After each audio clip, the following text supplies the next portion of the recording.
Hello, everyone. Welcome to Zonan Canada. I'm your host, Jesse Betteridge. So on this podcast, we talk about the connections between anime and Canadian media, and we're focusing a little more than usual on the latter this time. We're facing a lot of problems these days, and one of the areas we don't talk a lot about where we're facing problems is cartoons. It's not as, it doesn't get as much attention as resource extraction or car manufacturing or all this other stuff. But I think it's pretty important because I'm extremely biased towards animation. But of course, I'm not alone. And people who work in the animation industry probably agree about this importance as well. People who love cartoons should agree with this, that it's Canadian cartoons are very important. I hope they do, and if they don't, they should appreciate it more. There's a lot to talk about in the area of Canadian animation. It's troubled in a lot of ways. It has been for many years, and in a lot of new ways that are emerging now with a lot of the very dramatic changes we're seeing in the industry and the industry landscape right now. Obviously, right off the top of my head, Nelvana, very notably, has shut down its production capacity recently. They have become an IP only organization. This is a seismic shift for just animation as a cultural industry in Canada, and it outlines a big problem we have in that Canada is largely dependent on. We have a history of having our own productions, our own IPs, our own sort of cultural power through animation. But we've also been highly dependent on foreign markets, highly dependent, especially on the United States, which is a big topic on everyone's mind right now about in other areas. And again, it should highlight why this is maybe a problem in animation. And this is something that I wanted to sort of talk about a little more specifically because, again, it doesn't get a lot of attention. And I wanted to find someone who agrees with me and has or feels strongly about this as well. So chatting with a friend, and he pointed out that an animator he knew was posting about this on his own LinkedIn. So that animator was Kristian Lobb. He agreed to come on the show so we could have maybe a little more of an in-depth discussion about the some of the issues facing Canadian animation and its dependency on foreign markets. So, Kristian, thank you very much for coming on the show. I'm glad you were able to join us. Can you introduce yourself and tell us about what you've worked on and just sort of your background?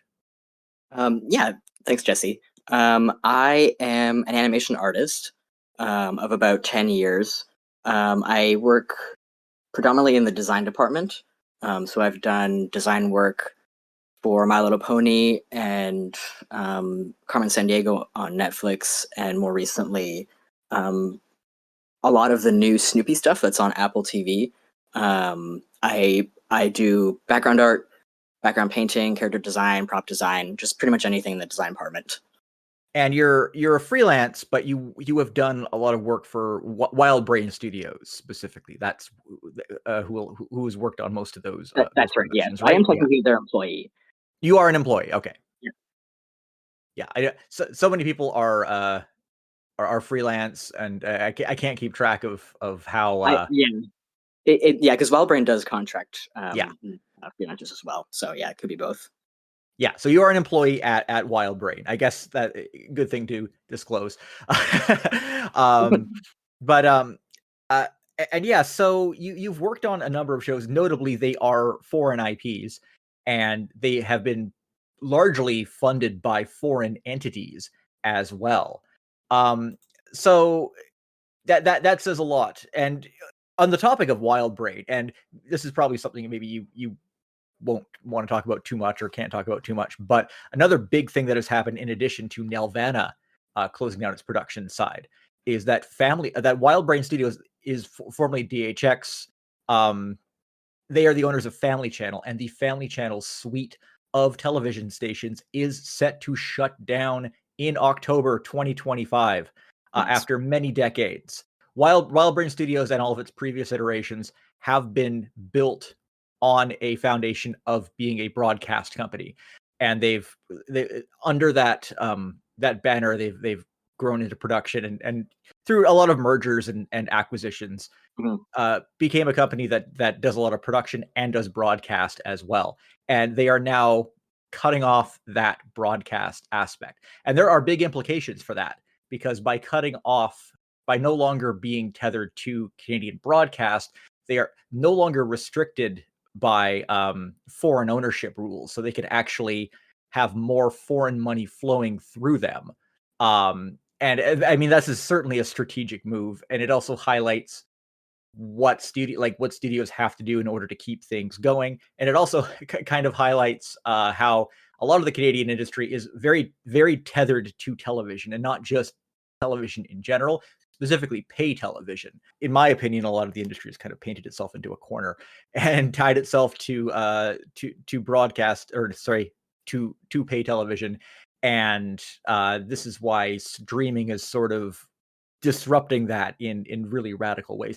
That's Yeah. a thought I will get back to later. But in terms of Canada playing a significant role in a lot of animation, I think that there was one really notable example. This is sort of what got me thinking about this more and wanting to do an episode about this. Is there's been obviously a very big movie that came out recently called K-pop Demon Hunters, massive epochal hit, the biggest movie that Netflix has ever released. They didn't make it in a corporate blunder that will go down in infamy. They purchased it from Sony for a relatively small amount of money, and now it has become this gigantic hit that is going to make them lots and lots of money over the years. But here's the thing about K-pop Demon Hunters. So this film, it's co-director, co-creator, co-writer Maggie Kang is from Toronto. Most of the production work for this movie, almost all of it, was done in Sony studios located in Vancouver and Montreal. Um, so a huge amount of the creative work is based around Canada. Yet, just because of the way the pieces line up, it is not considered to be Canadian in any Yeah. way. And Yeah.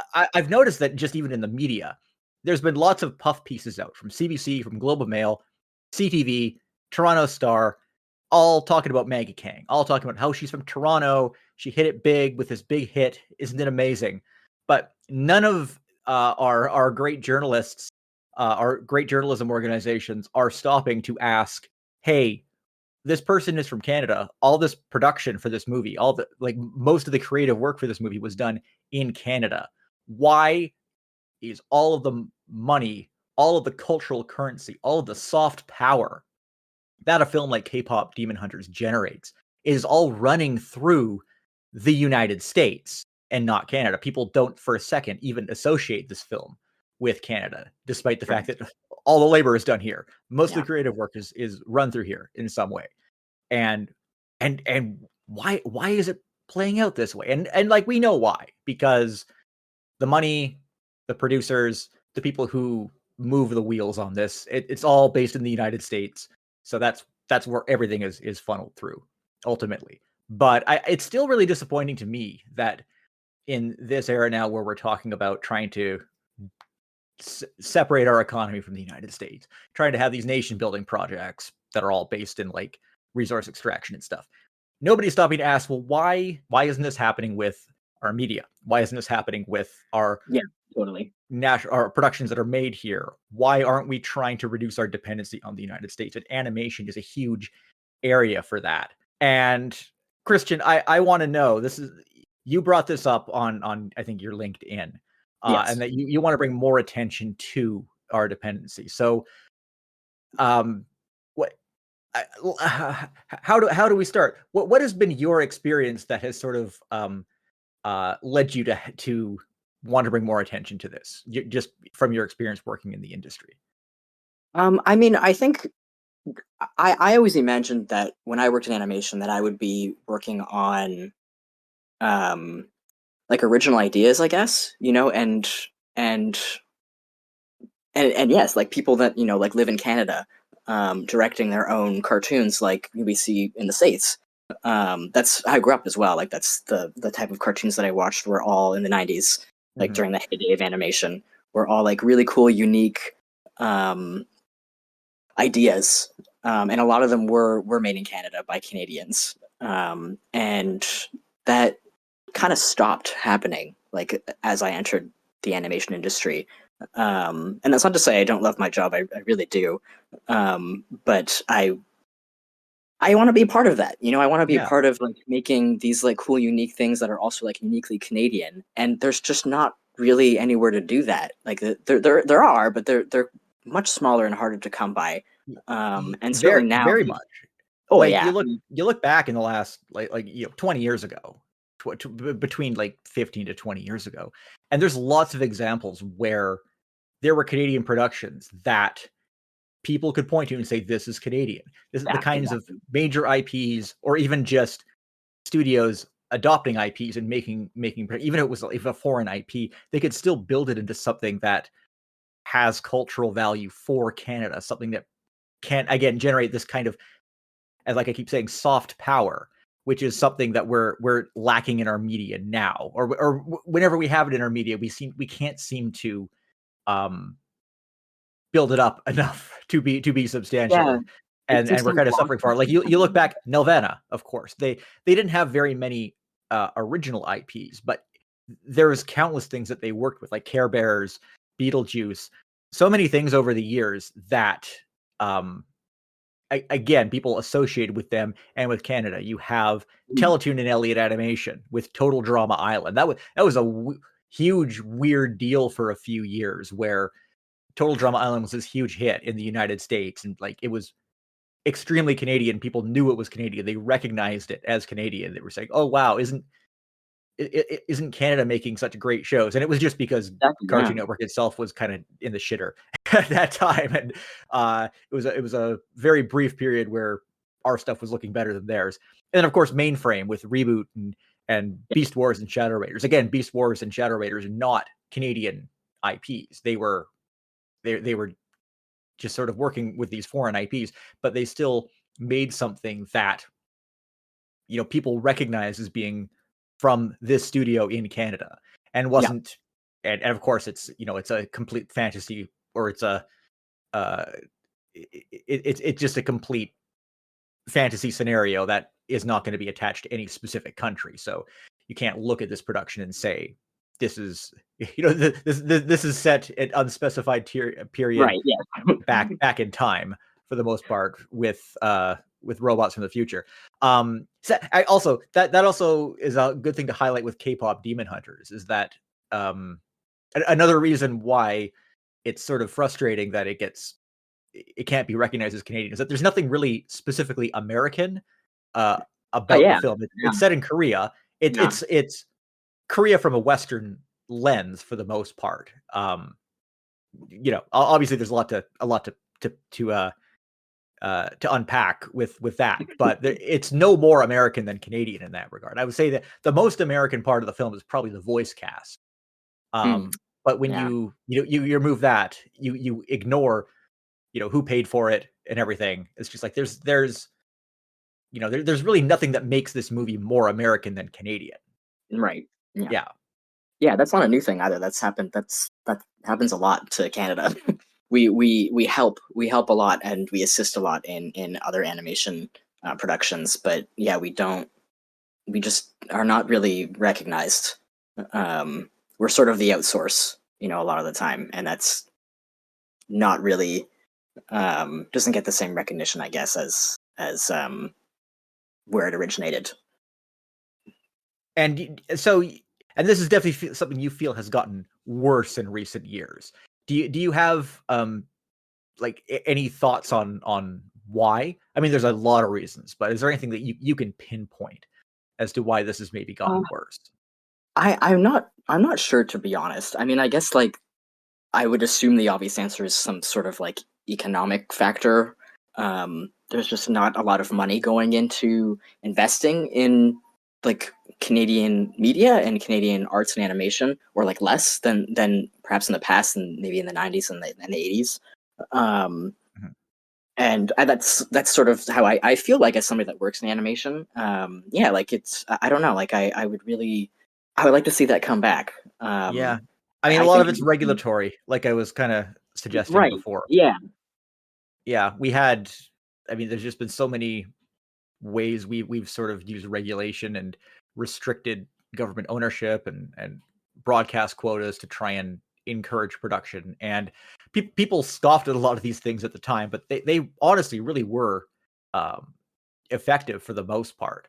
And I think we did make a lot of mistakes, like deregulation and corporate consolidation, especially through Mhm. the 90s and into the 2000s, were a big factor in this. And I think that as we like transitioned television from analog to digital, I think a lot of things kind of unraveled. Yeah, Honestly, like definitely. our whole a lot for television specifically, like we spent all this time in the late 90s building up, new cable and satellite services. There were a whole bunch of new um there was a whole bunch of studies and regulation that led to, Teletoon, Space, Bravo, Showcase, all these stations launched in the late 90s. And the whole idea was, oh, this is how we will encourage new production. These new stations will fill a gap that we have with the United States. The United States obviously has had cable and satellite services for a while, and they're like, "Oh, this obviously this is the future. So we're gonna try to get people to pay for these services, and then uh, tether it to production quotas and commitments, and that will make shows." And it was a it was kind of a crappy way to do it for the most part. And famously back in that day, that a whole reason I started my Zona in Canada blog was because I we couldn't get Cartoon Network here because of these restrictions and Yeah, these that sucks. and Canadian content quotas.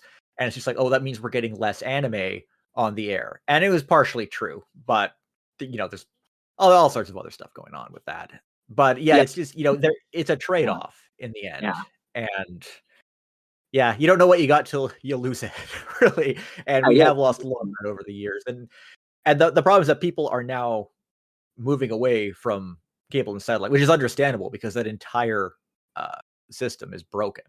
Yeah, Um, that's dissolving pretty quickly, like before our very eyes. yeah, It's kind of becoming the Wild West again in terms of, yeah, like media and like what's being made and who's getting the money to make it. It's yeah, it's a very confusing time. yeah. Well, yeah, because well, I mean, I think the big problem is that all the broadcasters got bought out by the telecommunication companies that also own the cable and satellite services.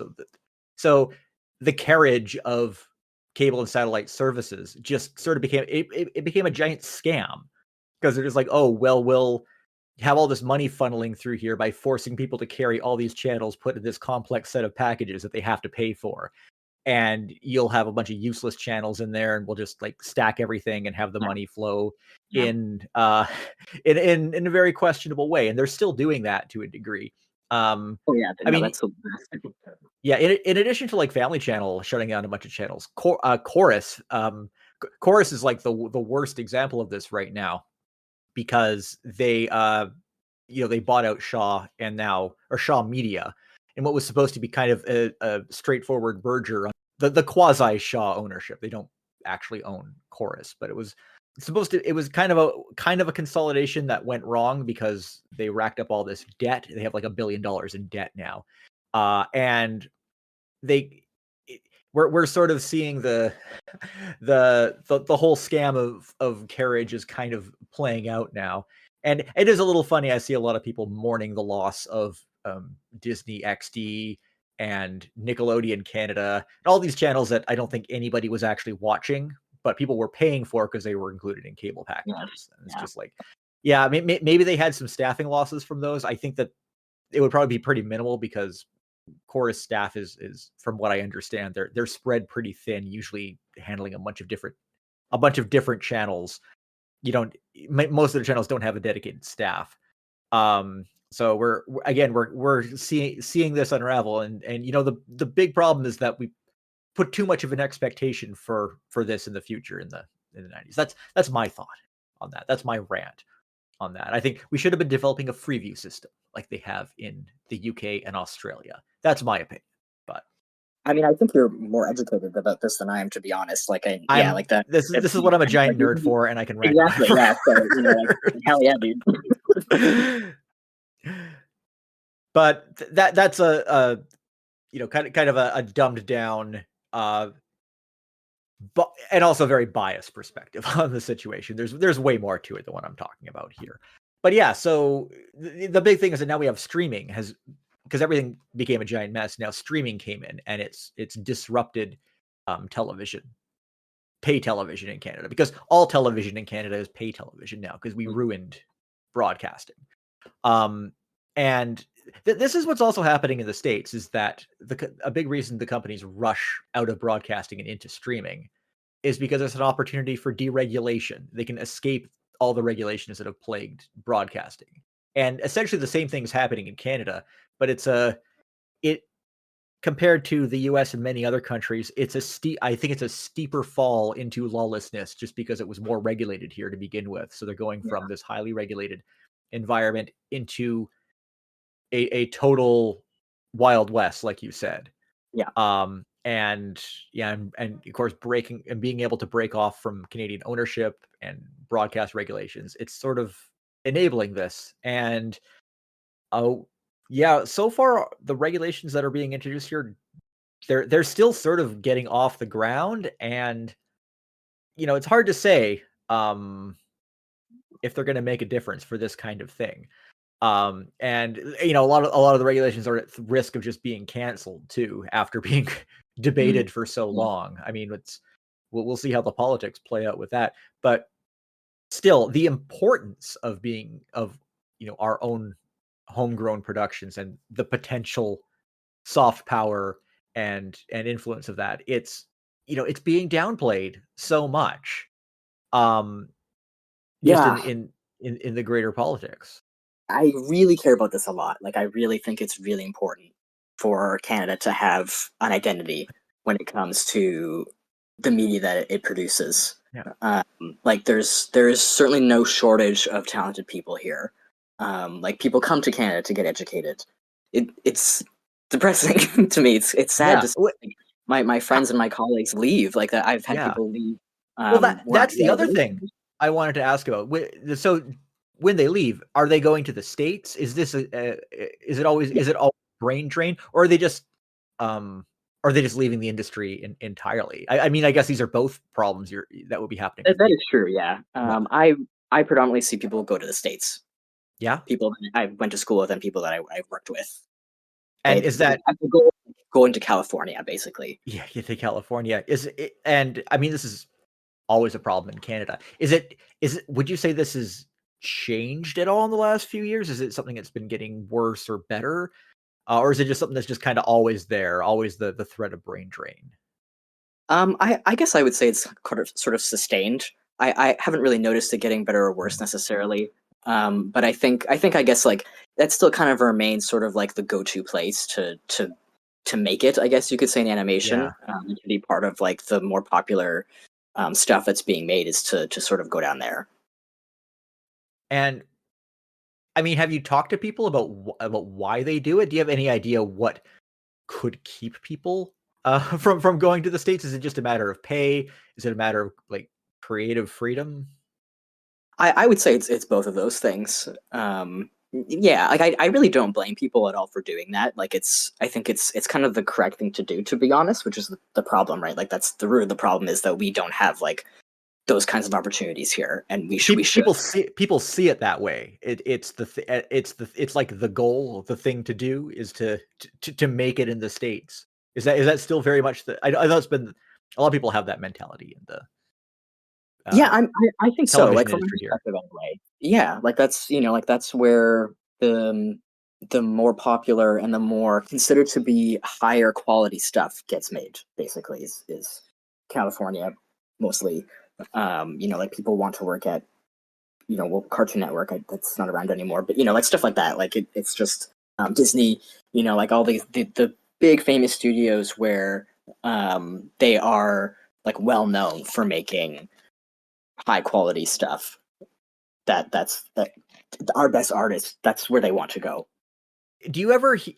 I mean, obviously, most would go to the U.S. and California. Do you ever encounter people leaving Canada for like Europe or Asia for animation?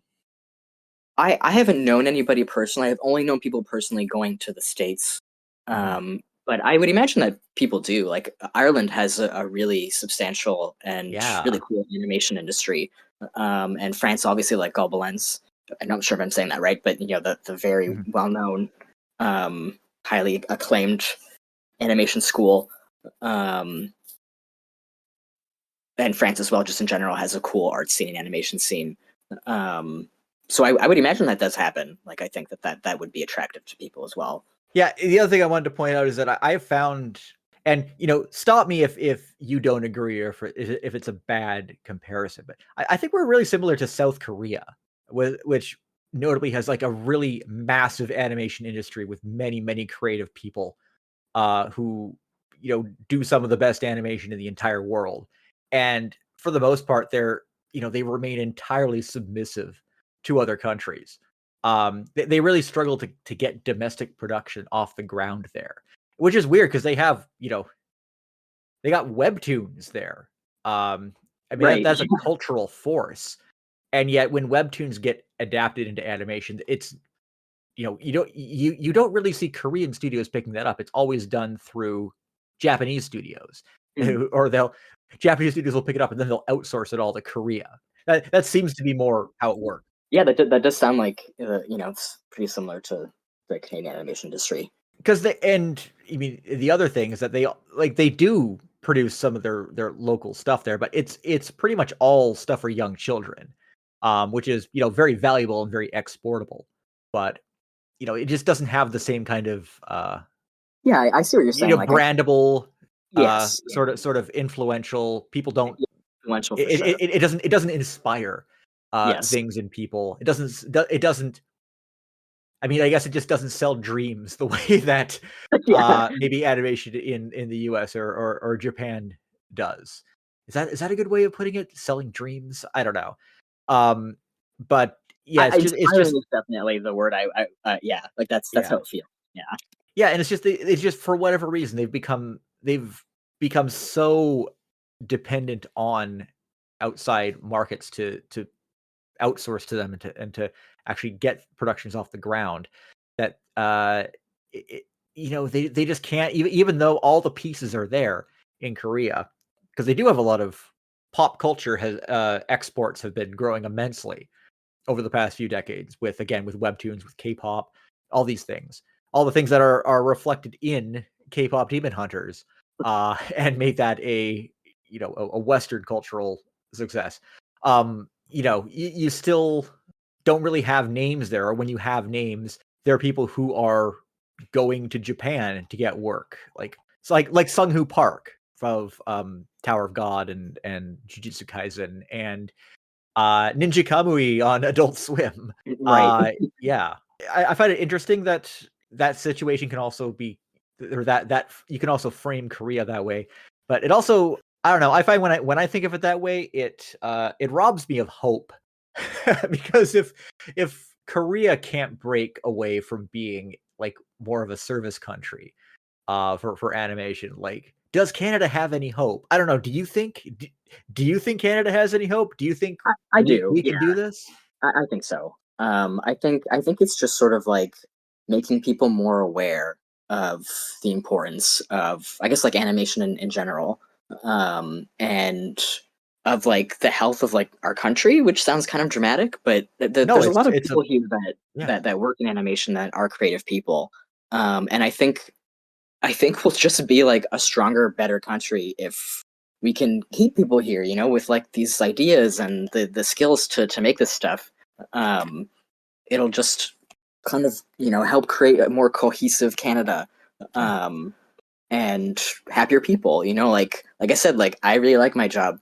It's really demoralizing and really scary to see such talented people out of work for over a year now. That is unheard of. Um, I've heard that unemployment just in general has hit the animation industry really it's very badly, and yeah. I understand AI is a big part of that as well, or that's attributed to a lot of the layoffs or people who just remaining out of work. Yeah, Um, and yeah, I that's think that's affecting animation everywhere. Yes. But I'm wondering, do you think is it possible that animation service industries like in Canada disproportionately, or what? I mean, what is your experience with AI, the growing use of AI, been in that Well, industry? to be honest, it has not been implemented, and I am very Yeah, skeptical of it actually being implemented.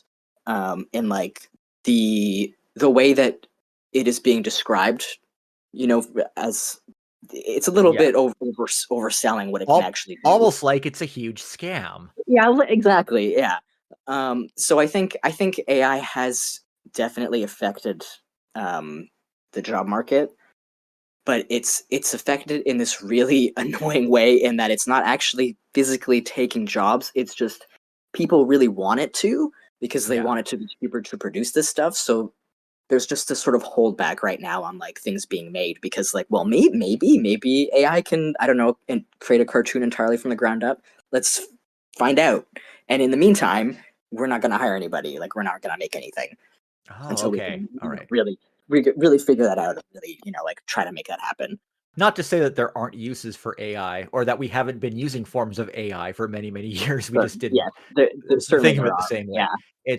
It's not so much about using AI.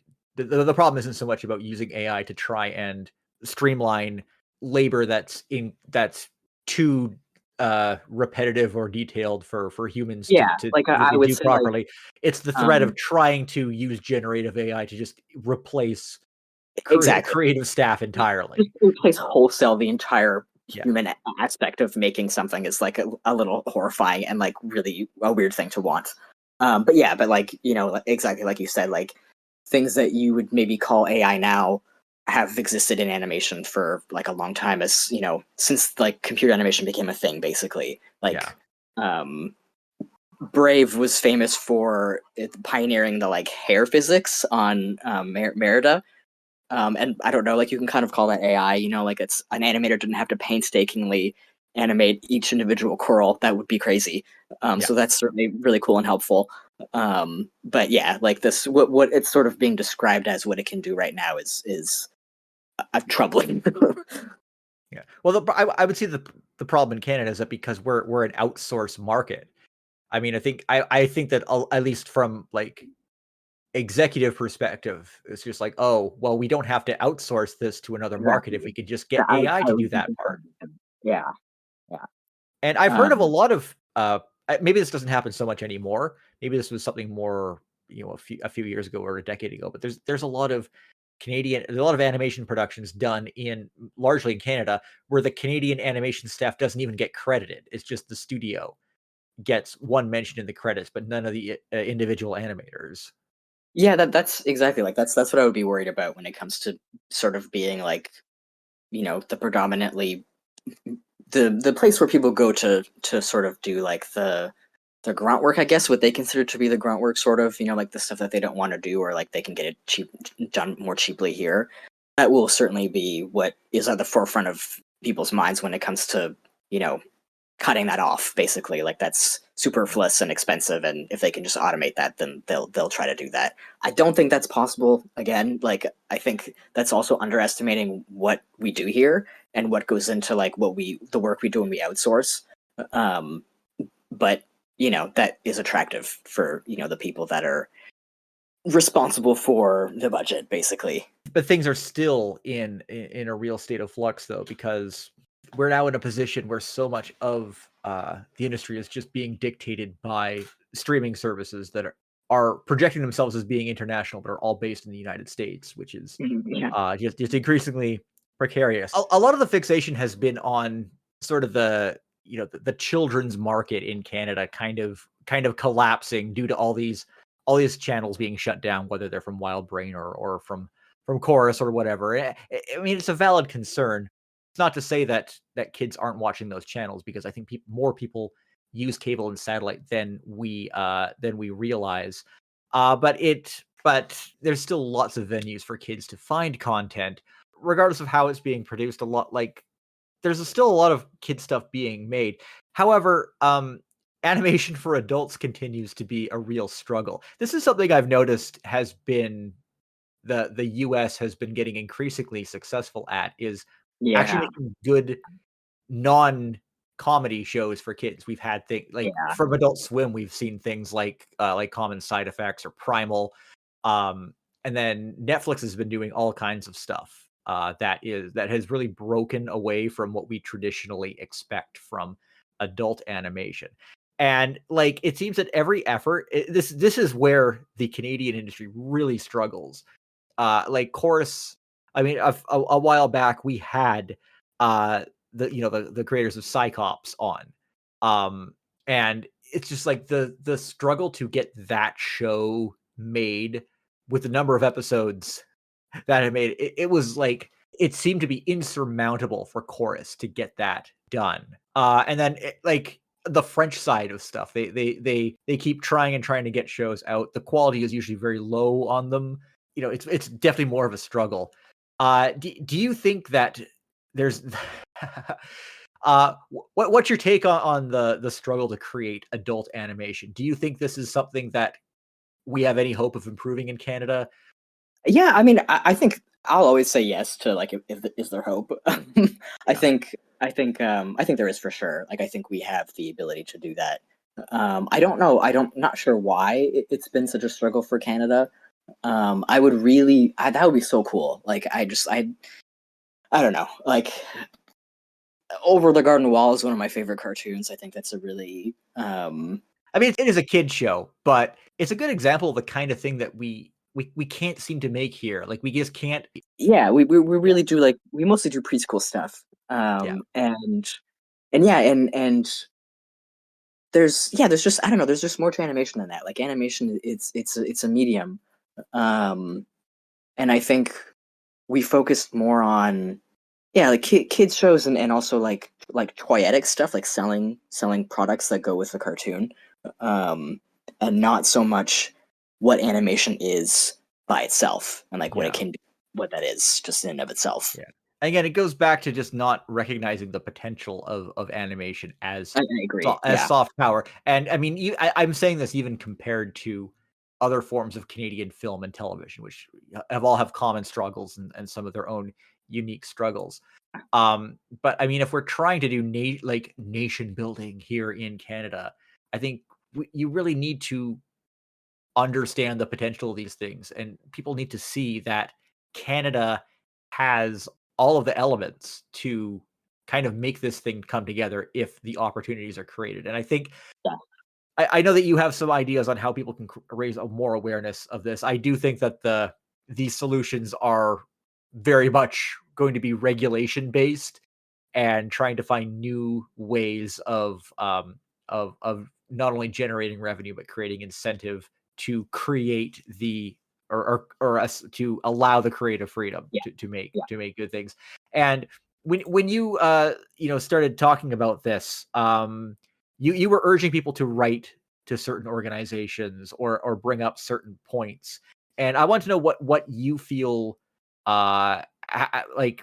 What do you think people should do? People who are in the industry, people who just love animation, people who just want to see Canada do more with its animation industry. Like what can people do to, we can, there's no magic solution, but Yeah. who should we reach out to? What should we be saying? I think honestly, like even just like email the government of Canada, email the prime minister, like just like talk to people that like can really have like the power to change this and express your concerns, about what you're seeing right now in the animation industry, in the state of Canadian media. I think like you said, like we have all the stuff, we have all the ingredients here, to make really cool things and to sort of like boost Canada up on the world stage in terms of what we make.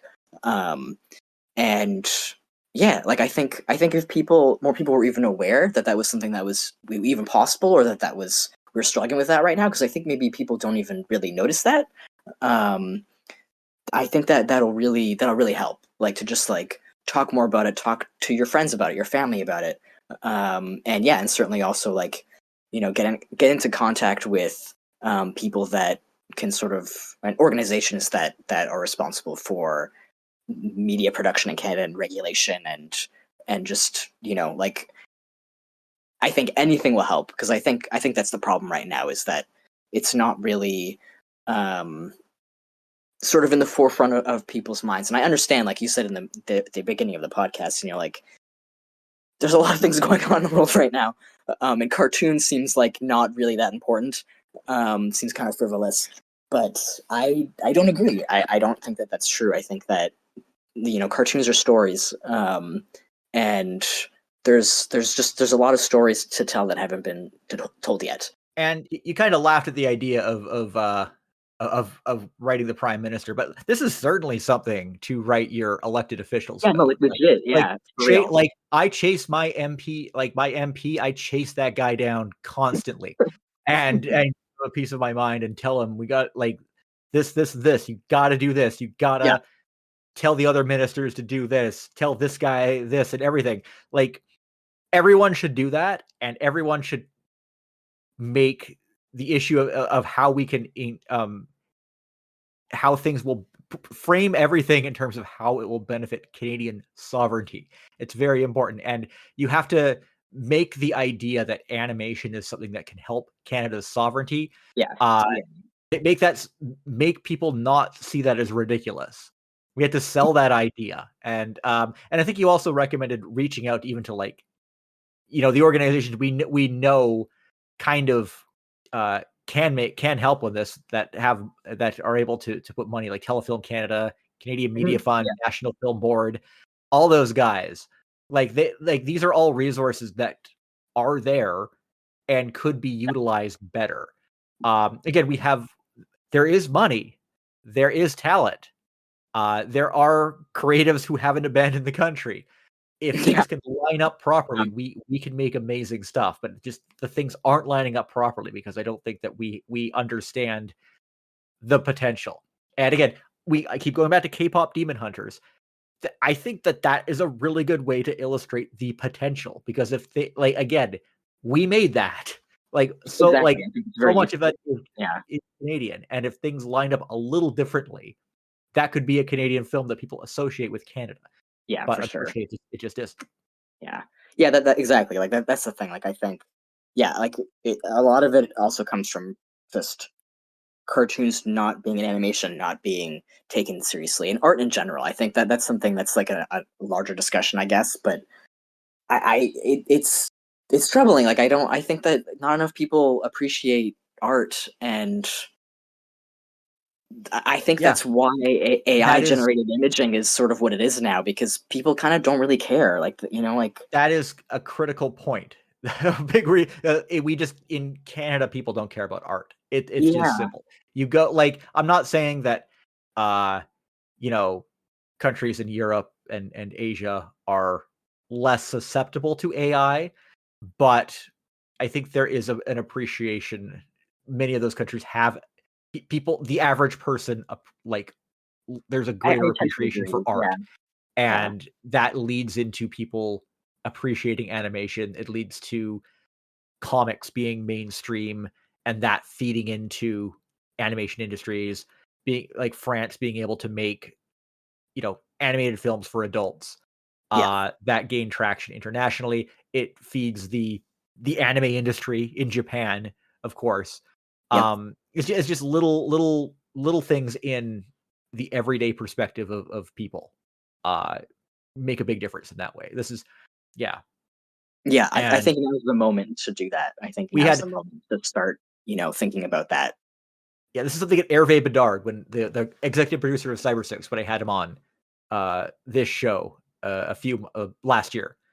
This is a major thing he stressed on. This is what he this is what, when he got into animation and brought a show like Cyber 6 together, this is what he wanted to do. He recognized that people in Canada don't appreciate art, and he wanted to change that.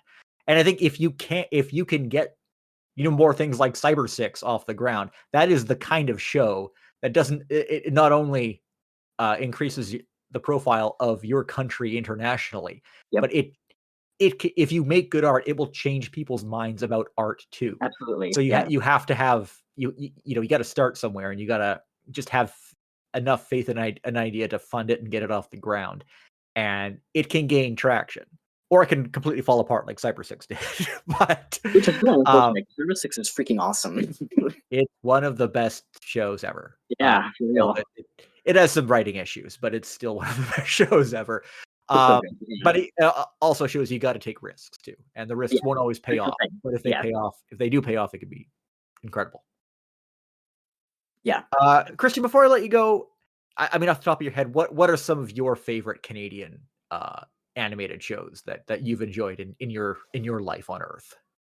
I really loved the raccoons when I was a kid. I don't know Oh, why. yeah. I just was really obsessed with, and I just kind of really like raccoons now for some reason. I'm assuming it has to do with that a little bit.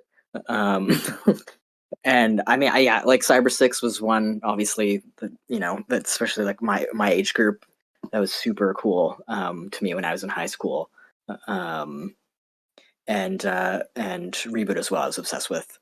Yep, my favorites too.